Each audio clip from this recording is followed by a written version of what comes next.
Okay. Got it. So I'm going to go live. It's International Women's Day. I am so happy to honor this day with Yes. Terry. Happy Women's Day. Okay, so share to the page. I'm going to select Randolph. And if you want to share it to your Can you share it to Terry Press to my page and I can share it out? I'm gonna share it to Randolph page, and then you can share it to Radical Readers, because I'm not able to share it to your page. Okay, we are live. Hello, everyone. Today is International Women's Day. So yes, we will get started shortly. And I want to thank you all for coming. Actually, okay, so we're live, we're streaming live now. Technology is not perfect. So my apologies that we are running a little behind, but I have a really, really good friend and colleague here with me. I have another guest. She says she's unable to get in. So give me 1 second and I'm going to bring her in.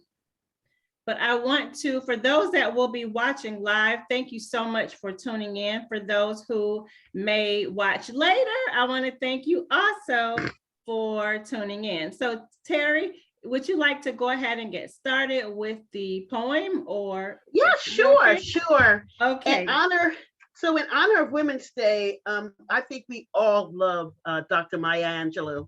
And her poem, I think I've read it for the last couple of years for Women's Day, and even honor a few women last year, which I'll be doing again this year, just waiting for you. I put that out in the universe, and I'll be selecting 4 to 6 women now, because it's hard to pin it down to that many women, because there's so many phenomenal women out there. And I want to gift them. And if you could just do 100 words or less and kind of send it to me via email or through my page, we would love to honor these amazing women doing amazing things in the universe. So I'm going to read her poem, Phenomenal Woman by Maya Angelou.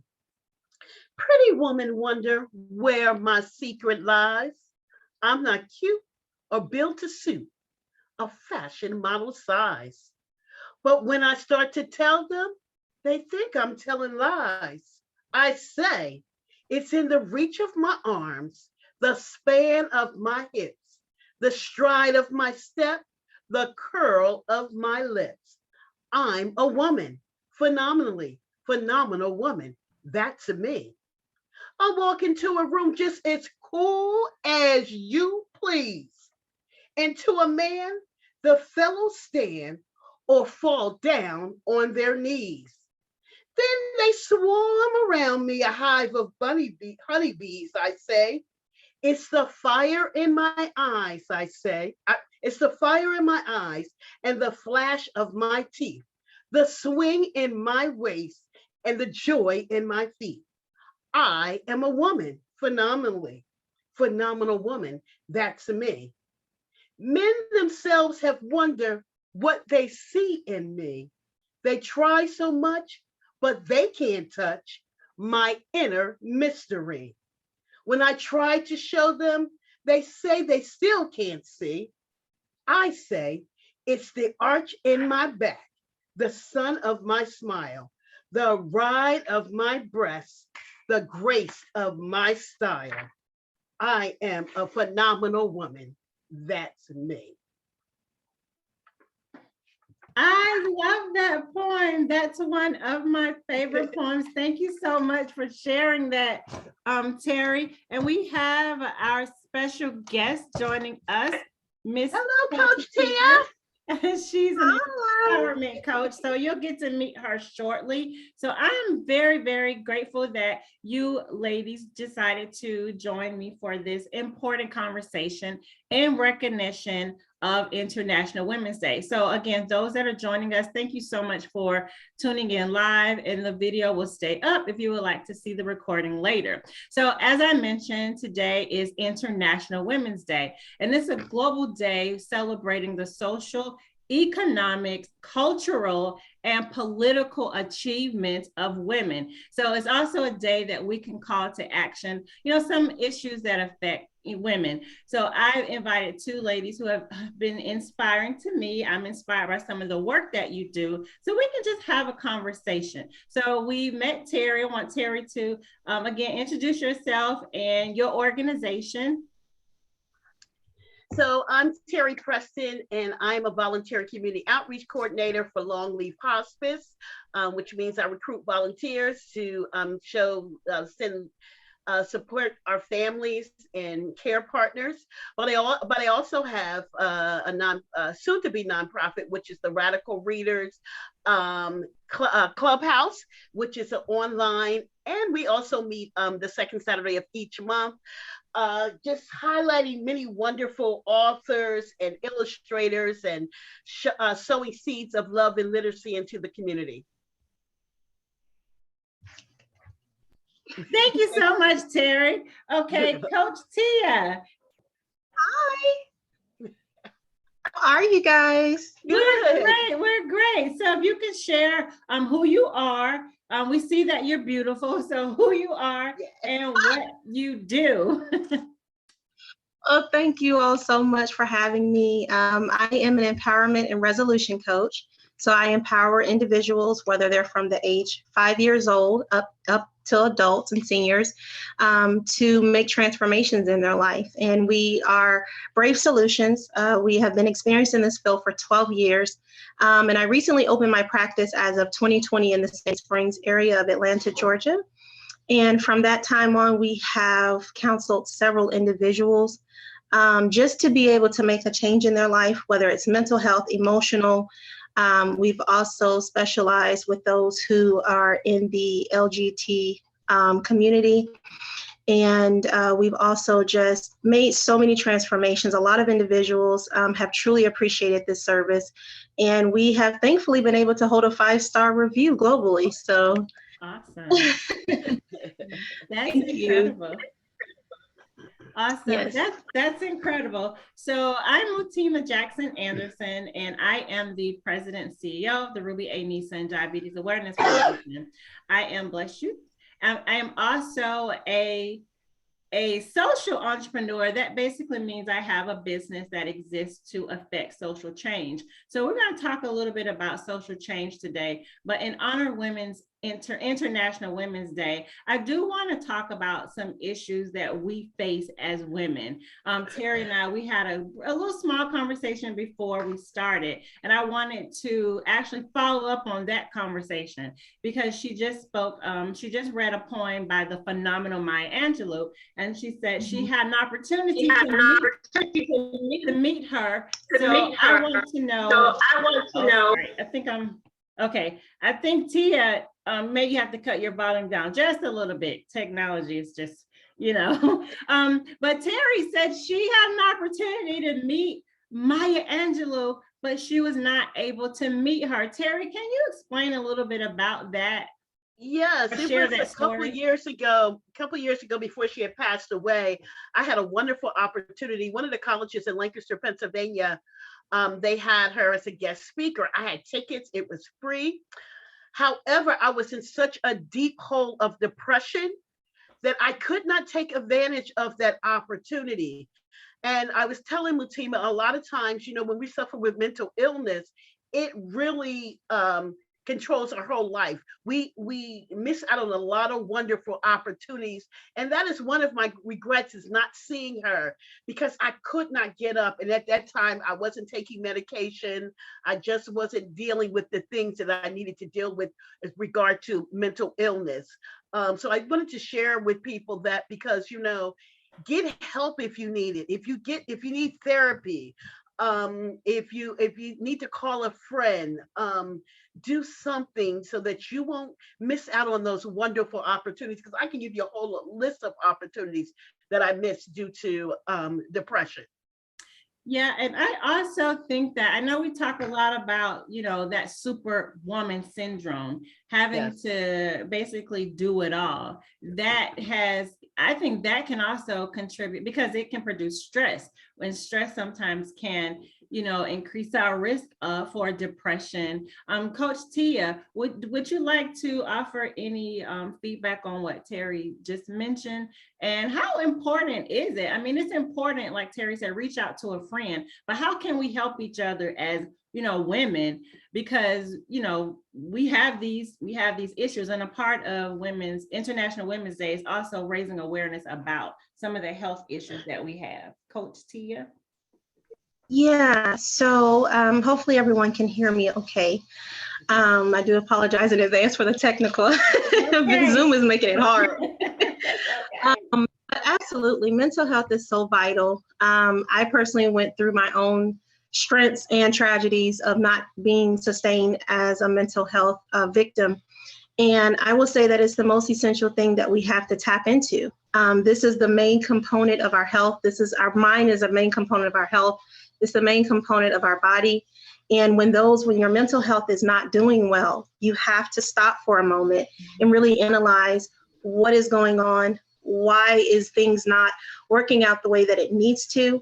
My first thing is that's why we have the 5-step program to help people to discover the reality of what's really going on with them and to help them to break down the core issue of where it started, resolve it, and how to make a transformation and taking vital steps going forward. But with this being International Women's Day, this is a day for women to really value themselves, not just today, but just throughout. Because we as women, we are mothers, we are wives, we are daughters, we are the main component of everyone's life. Without us, there's hardly anything that can happen successfully. So we gotta take care of ourselves. And when it comes to in conjunction with like health, I do lives in order for individuals to be aware of their mental health. But a lot of people on my lives don't even realize how much the mental health is a part of their everyday life, whether they go to work or they're dealing with their children or they're taking care of someone. Just stop and take a moment. And believe it or not, we have a breathing technique that we use. It's called the Stress Less Guide. And we use that to help individuals to take 5 minutes out of our session to be able to breathe back into what was lost. So we inhale support, exhale the stress. And we help individuals to do that all within their hour segment with myself. Okay, I love that. I shared something on my Facebook page earlier about the importance of, tuning into, taking a moment to stop and breathe, and how life enhancing, life affirming, how amazing it is to breathe. And it's something that we can, if you wake up every day, it's something that's free. You don't need any permission to do it. If you, need to take a break, do that. It's so important to just stop and breathe, because like Tia said, and like I said, life happens. We can't stop stress. We can't avoid it, but being able to cope better, it's amazing. So I want to ask Terry, because she works in the hospice space, and there's a lot of myths about hospice, and there's a lot of just information we don't know, and I always would like for her to kind of mention what she does in that role. Is there any type of stereotypes or discrimination that you face in that your particular role in working in hospice that you're able to share? Regarding stereotypes, I mean, people, as soon as they hear the word hospice, automatically like, whoa, I don't want to talk to you. And I was actually one of those people. So I know exactly how they feel. When they came to the room to tell me that there was nothing else they could do for my husband, automatically I'm like, okay, no, you have to get out my room. We're not here. He's not ready. All those things that go into those negative things that you think about hospice. Hospice is not a place that you go to die. So many people think that. You are living your best life in hospice. Your family is getting a whole team, doctors, nurses, social workers. Happy Social Worker Day. And a team of volunteers, chaplains, to make both you and your care partner's life better. So that's a lot of the misconceptions and stereotypes that we have about hospice and what we offer to the world. Okay, and I know in the diabetes community, I want to mention there's so many stereotypes. There's also diabetes discrimination that happens even in the workplace. You know, we have people, because we are advocates and we try to provide a voice to those who are voiceless. You know, people that, well, I couldn't take my insulin, you know, at work, they face the discrimination. I can't take, you know, restroom breaks because, you know, I don't drink a lot of water because my boss is always, you know, looking over me, so I can't take restroom breaks. So there's a lot that goes on in the diabetes community also with regard to bias and stereotypes, like pre-diabetes is really nothing to worry about, or only, you know, overweight people have diabetes. And these are stereotypes we have to really stop. We have to stop and end those types of bias, because it can affect your health and your ability to seek treatment and your ability to fight diabetes, or especially if you're pre-diabetic, if you hear, oh, you shouldn't worry about that, it can prevent you from actually being diagnosed with type 2 diabetes. So we have to stop those type of stereotypes and bias in the diabetes community. Tia, as an empowerment coach and you're a mental health professional, what are some of the bias and stereotypes that you face in your line of work? Oh, goodness, there are so many. There's so many.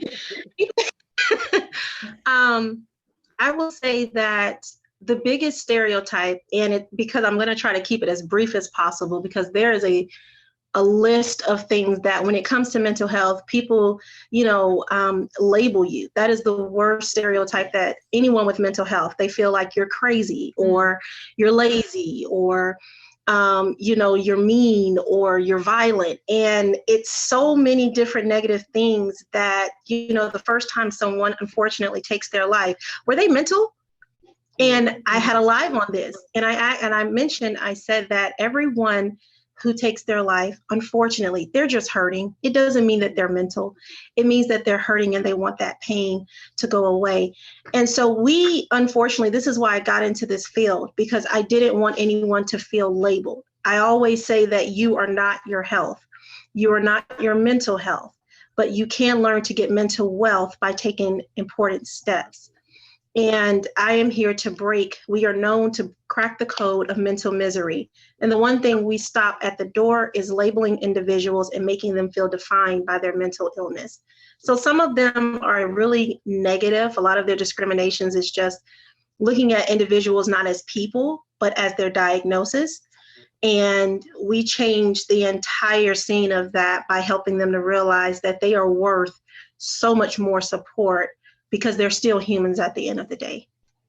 I love that, Coach Tia, especially the part of labeling, because I think that is, you know, one of the things why I didn't want to open up at one time about my mental illness was because I would be labeled. And then people, every time that, you know, like if I got mad, then it was because, you know, my mental illness. Well, no, maybe you might have pissed me off for real, and I had a valid reason to get angry with you. So, you know, people, they call you all kinds of names when you allow them to come into your world, and then you're labeled. And I really feel bad for children too, you know, because they don't always have those tools, and they're not equipped to handle that when people start calling them names, because they're dealing with mental illness.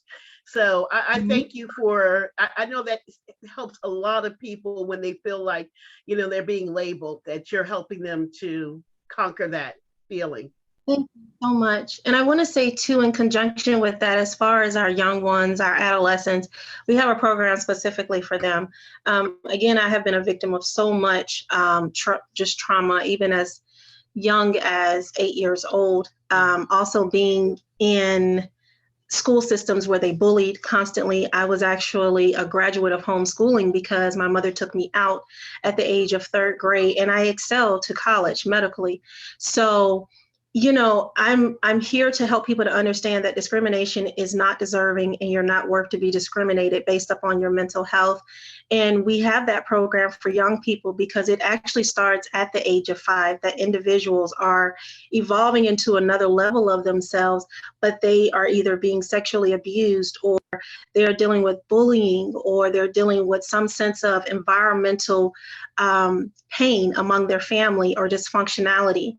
And so we let people know that from the start, it doesn't matter the age, the circumstance, the pain. We crack the code of all of it. And thankfully, all of our mentees have graduated. So it's been about a count of 25 so far. I love it. Awesome. I love it. I love it also. That is awesome. And I really, I like what you said, because I have been very transparent and open. I struggled with depression after I lost my mother. I saw a behavior specialist. And I remember when I said this on our last forum, he wanted to prescribe medication. And the first thing I said, oh no, I am not crazy. Like, I'm not crazy.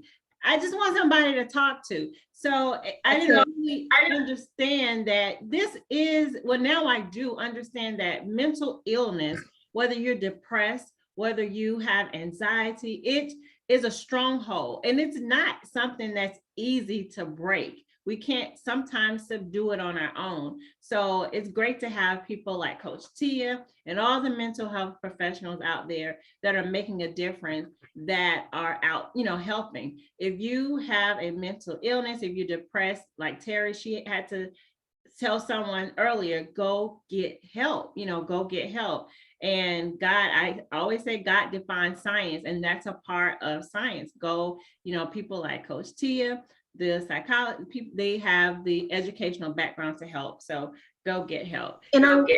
And I wanted to add too, I wanted to add too that being a coach is completely different than being a therapist, because the therapy that they provide is medical. Mm-hmm. Now, of course, I did take the medical side of it with just so many different aspects, but I didn't want to be a therapist. I didn't want to be a psychiatrist, because unfortunately, what a lot of people don't realize is that they have 1 hour and their focus is to treat you, to provide medication. Without them doing those two things, they do not get paid at all. Mm-hmm. So their focus, because everything is insurance-based. So if they cannot file your insurance based upon giving you some type of medical treatment, then therapists don't get paid. And that's not what I wanted. I wanted individuals to make a transformation that was self-paced, but they did not have to define their mental health by a bottle, by saying, oh, I'm having anxiety, let me take this. And the thing is that if you take prescription, supports your mental health, but recognize if the issue is circumstantial, recognize if this is something that is hereditary that you can't control, because us as coaches, we build you a lifestyle to support your mental health. We don't give you a bottle. We have herbal supplements to help, but it's all natural and it's all non-habit forming. Mm-hmm. You don't have to worry about dealing with side effects. But what you can deal with is the positive effect of living your life with you being in control and making a statement to what you believe and what you're confident in, not by a prescription bottle. And that's the difference between a coach and a therapist. Well, thank you. And I love the coach concept too. I really do, because it's like you're working on yourself daily. You're given the tools to work on yourself. Yeah, you might need some medication along the way, but working on ourselves daily, journaling, talking, and all those things just helps you become a better person. And when you become a better person, you're a better person for the whole universe. I agree. I agree. And I like that. I also like the coach concept, because again, we respect the science, we respect the clinical, but also, Tia, you're able to, like, I'm a community health worker, we can reach people exactly where they are. There's still some cultural barriers to healthcare with trust. So some people don't trust those doctors, those the therapists, but as an empowerment coach, you can meet them where they are, and you can, because again, not everyone will need medication. It may be something that they may need someone to talk to. So I love the idea of an empowerment coach also. Yes. So I want to talk about, because it is International Women's Day, and there's just so many issues that we face as women. And one of the things, and we're all entrepreneurs, one of the things that I really, really don't like is that that I've heard so many times, I don't know if you ladies have, I believe you have, that we can't work together as women. That's another, something that's not true. So let's just talk about it. We're going to talk well, about first, let me sip on my empowering women, empower women. Hello. Yes. We can't, I think that is such a, like, we can't get along or we can't be friends. And I think a lot of times that comes from a place of comparison. God created no two people alike. As Tia has these beautiful eyes, Terry has this beautiful, Terry has the most, I love her height. I love her smile when she smiles. I knew nothing like that, but we're different. Why can't we celebrate each other's differences and not compare? That's what I want to talk about, because there needs to be healing within. Go ahead. I'm sorry.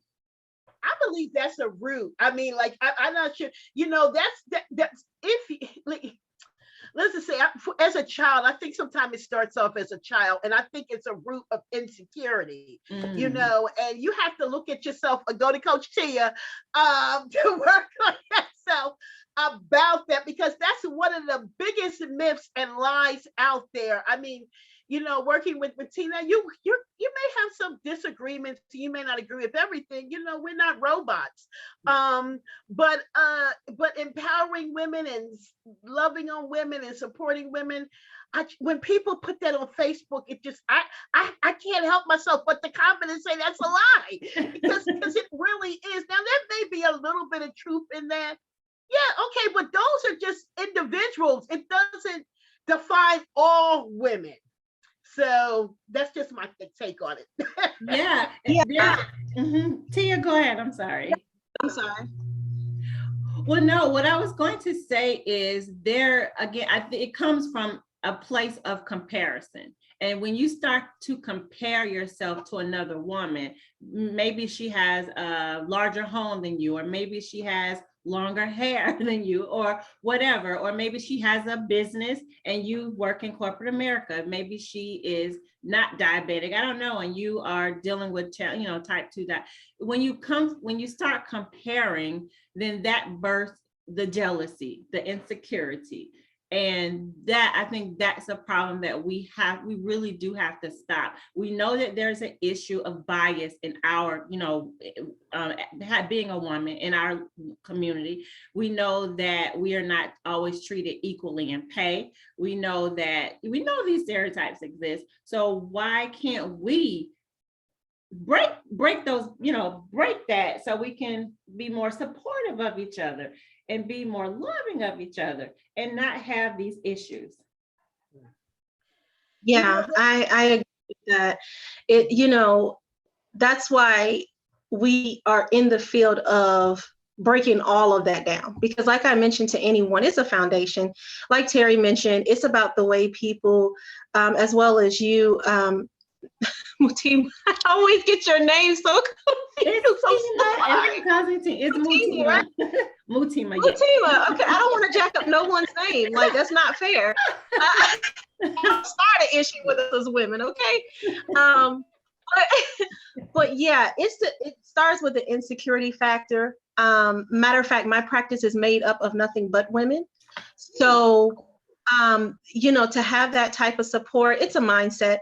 Like you said, we all are, one of my close colleagues mentioned that we are overachievers but underreceived. And it's because we really don't receive the support that we need to be able to, either this person is against that person, or because like you said, your features are like this, and you know, your smile looks like that. And it's all about this, the way that the world has trended what beauty is. Beauty is in everything. It's skin deep, it's not physical. And so a lot of times women are intimidated. I always tell individuals that if we all could just sit down for a moment, my story is your story, or your story may be different than someone else's. But let me tell you, all together, we are a society. We are beautiful. We all are made of something amazing. We're talented individuals. And the stereotype comes in quite heavy because we all have been put into this mindset that beauty is long hair, pretty eyes, you know, clear skin, all of these things. And I'll talk to many women that'll cry about the way they feel, their body shaming. all of these things. And so we have an affirmation part in our sessions to let people know, I want you to look in the mirror and I want to tell me what you see. Now, they may tell us exactly what they see, but I tell them what I see, because that is really who they are. And women need to be assured that you are not what people define you to be. I don't want you to be me. I'm crazy. Whole stuff going on. I don't want you to be me. I want you to be someone else. And that's what makes the world go around, the diversity. And Coach Tia, it's funny because I can remember when I finally let go of a wig. Now, every now and then, girl, if I had a ponytail, I'll be fierce. I say that all the time. I'm fierce now, but I love me a ponytail. But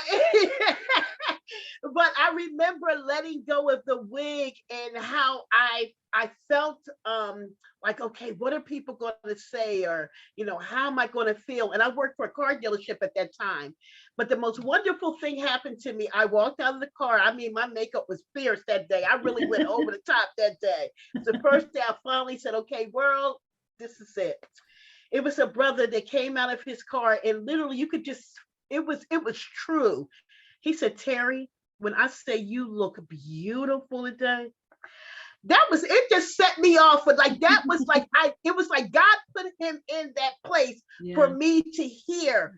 Okay. And I don't know if I just needed that confirmation or what, and maybe I did. Sometimes we need that. Yeah. And it was smooth sailing since then. But there are days that I wake up, I'll be like, man, I wish I had hair like this, or I wish I had hair like that. But then it goes in and out of my head because this is me. It's me, and it bothers me when some people make fun of people, and that bald-headed girl, and that bothers me. But you gotta get past those things. You gotta find ways to to love yourself from the inside out. Yeah, and let me tell you, to feel better, I was in your position. The illness that I possess, I cannot keep my hair. Because if I keep it, it creates a lot of pain because of the brain disease that I have. So I always go between your style of flavor and that's why I just wear different units and that's why I got into being a hairstylist, was because I wanted to make a change for individuals who had cancer or who just could not, they had alopecia, they just couldn't, this is them, this is what's going on with them. And even if it's just their choice, that's your business, but I wanted women to realize you're not your hair. You are everything that you are personally within your makeup and your qualities. That's what makes you a beautiful woman. So I feel you on not having, sometimes you just want to just be free and just wear your head, or if you wear a wig, fine, but it's not required. And that's another comparison too, where you had the Facebook groups, the hair groups, the wig groups, the makeup groups, the bald women groups, and they're battling with each other and calling each other names instead of just coming together. Hair doesn't define you whether you have it or not, So that's another thing. I'm like, okay, you guys are literally arguing over such simple and trivial things. I just don't understand it, but. Again, it goes back to that place of comparison. So and we can't have like true equality if we're, promoting division. Tia brought up a point about, some of like I've always been like Mutima with the long hair, or Mutima, because I try to take care of this, and when I love your beautiful hair. Thank you. And when I said okay, menopause is like knocking at my door. So what am I going to do? Because I always heard you're going to lose your hair. So I started taking all kind of vitamins. I'm like, wait a minute, I'm not going to lose my mind worrying about my hair. If it goes, it goes. I can buy some more. But Tia brought a great point, because even in the diabetes community or, cancer, you lose your hair. Sometimes the diabetes medication, it can cause you to have, lose your hair, or it can thin your hair. And that's something that's very important to a lot of women, that can cause self-esteem issues. For some, it can probably even cause depression. So I agree with Terry. We do have to stop being divided because of like our hair. Like, really, You can just go. But even another step to even for interviews, you know, there are women on the baldy movement that I belong to, that they're afraid to wear their hair bald for on bald interviews because they feel like they're going to be discriminated against, and that really happens. That is real. So, you know, when they enact those laws and things, you have to think about it, and we got to make sure that we push our politicians to think about, you know, how we're treated as women with either different hairstyles or bald women. Yeah. And, you know, even though that personally, I'm not a political person, what I try to help people to understand is this world is built on trends. So if enough women speak about the things that they feel slighted by or they feel inadequate about, eventually the world will hop on it. They'll be like, women that don't have hair do not deserve to be mistreated. And I always believe in setting trends is such a high, it's a hype for everyone. I feel like if the celebrities can do it, then we have the same ability and power to do the same. And our voice matters. And it's just having, it matters. It matters. And it's been unheard for so long that it is so important for us to realize that when you speak, you make a change. I think that the community of women just need to understand that there are a lot of women that feel very insecure about themselves. And I feel like, which is it brought me to another thought that I need to have a live on for women. This live Friday is about reset, you know, how to push the button. But I need to have one for women specifically because they need to know that they should not feel inadequate based on the way that they look. Yes. Yeah, absolutely. And you both made really good points. And also, how do it, because we know that inequality or discrimination exists, because that can happen in the workplace. We've had hairstyle discrimination with the dreadlocks or whatever. But how can we? What are some of the things that we can do to end some of that discrimination, end the bias? And I think Terry mentioned if either you contact your politician or you can be a voice for yourself. You can self-advocate. Like, you know, I wear dreadlocks, or my hair is I'm bodaciously bald, and this should not affect me from seeking a job. You know, because if you don't have a job, all of it can tie into your health. So we do have to address some of the, you know, things like that. So what can we do to kind of end that discrimination or end that or break the bias?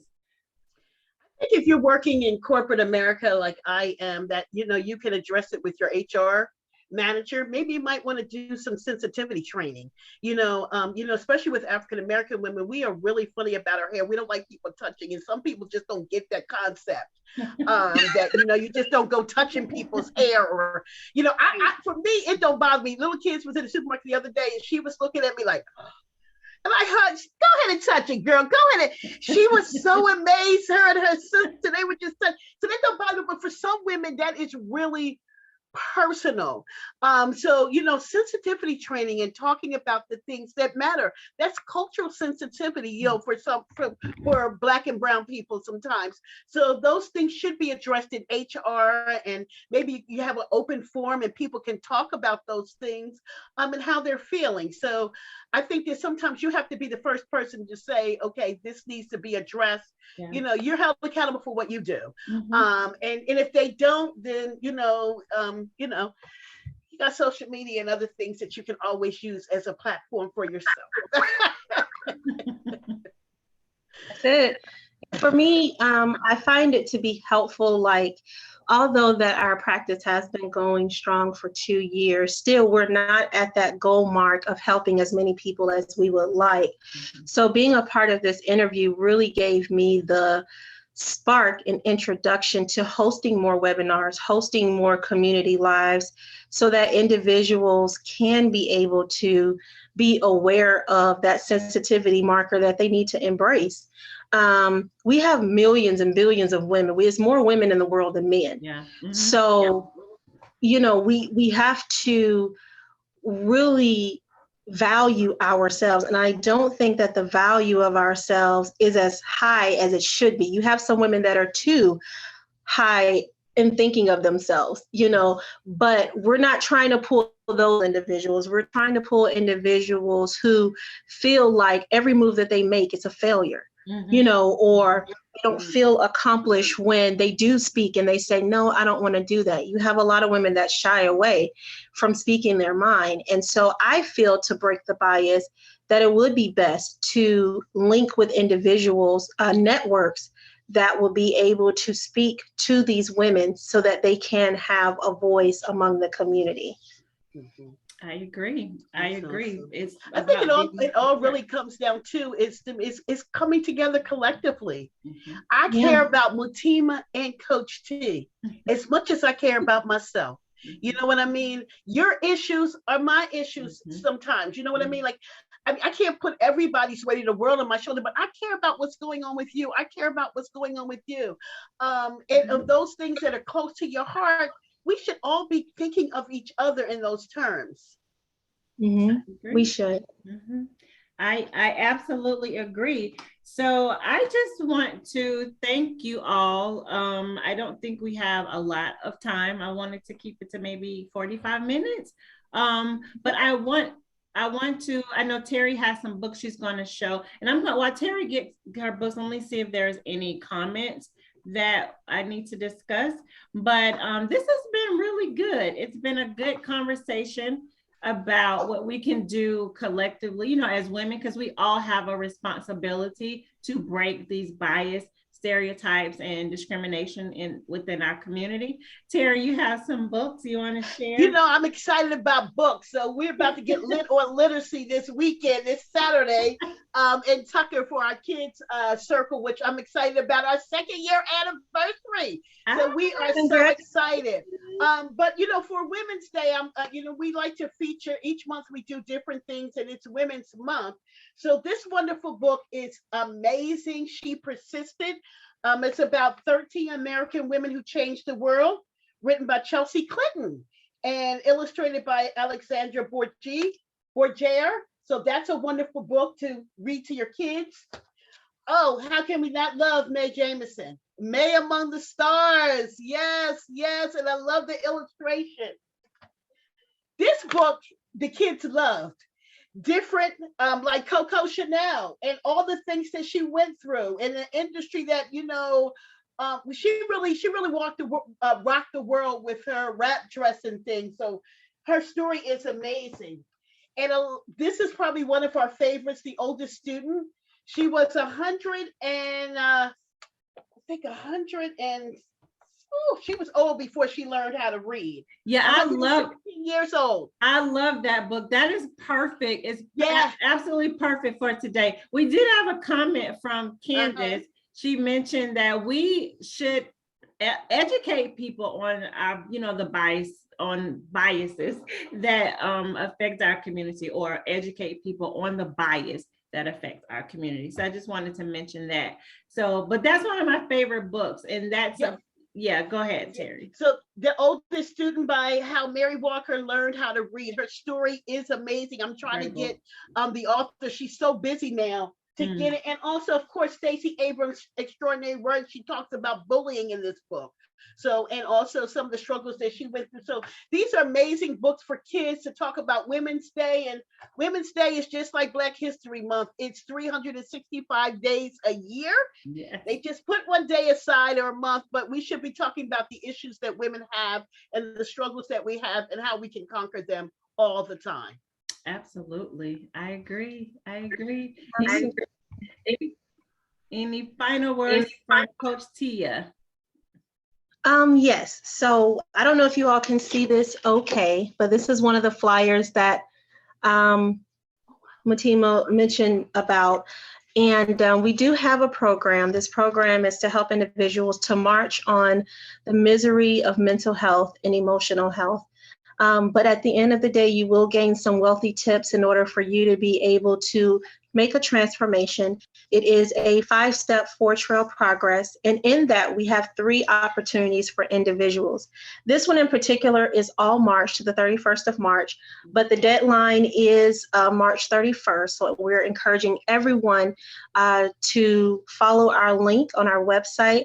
in order for them to be able to go and to donate. The donation can literally be $1 or any amount, but the benefit is you get 1 hour session with myself to be able to have the full hour experience of what we provide in order to make that transformation. And then if you want to continue after that, we have other affordable care plans that you can be able to stick to that's budget friendly. So donate, you get support, you give support, and everyone can make a transformation. Yes, and I'm going to sponsor one of our support group participants to have a session with Coach Tia, and we're also going to meet later to discuss a partnership opportunity. So, but I will share Tia's the information, the flyer that she just shared. I'll share that on our social media, and I also put it on our website, fightdiabetesnow.org. So this has been very, very great. I appreciate you ladies. You're doing amazing work in the community. You're making a difference in so many areas, Terry, literacy, and just raising the awareness about the importance and the benefit of hospice. Tia, I greatly value what you do also, because in order for us to, really heal, we can talk about healing our, losing weight, taking care of our diabetes also includes making sure our mind is right, making sure we have the resources to help us. I always say that's the strongest energy that we have. So we have to take care of our mind. So if you're dealing with any type of depression, if you need help empowering, Tia is there. I'll make sure, again, I'll put her information up. We'll see Terry Saturday at the Radical Readers Clubhouse. They're returning Saturday in person. I'm excited about that. But I also want to mention our March 19th, that we're going to be talking about the Superwoman syndrome. And Coach Tia, you are more than welcome to join us. It's going to be a powerful conversation about how we try to take on the world, and how to let go of that cape, and what the universe and the world tries to put us in this box of, what we should be doing and how we're not perfect. So please check us out on March 19th. That's a Saturday. We'll be going Facebook Live. Okay. Great. So I'm going to leave with something I learned at the most amazing session I attended, hosted by Coach Candace, Canvas and Coaching. And I don't know if she's still watching, but it was life-changing for me. And to all the ladies out there, again, to the women out there, make sure that you're not comparing yourself to the next. God created no two people alike. There's never a need to appraise your value, comparing yourself to someone else. And we all can change. Coach Candace said, change happens, but growth must be intentional. Let's try to grow together and break the bias. Can we end on that note? Okay, awesome. Thank you, Mutima. Thank you, Coach T. I love you, ladies. Thank you so much. Before you hang up, thank you so much for tuning in Facebook. I'm going to stop the live. Have a great day, International Women's Day. If you're wearing purple, take a selfie. It has to be time-stamped, and you'll be entered into a drawing for a Walmart gift card. So thank you for tuning in. I'm on Facebook, so I'm going to end the live. Okay, thank you. And for you all, I'm going to stop recording.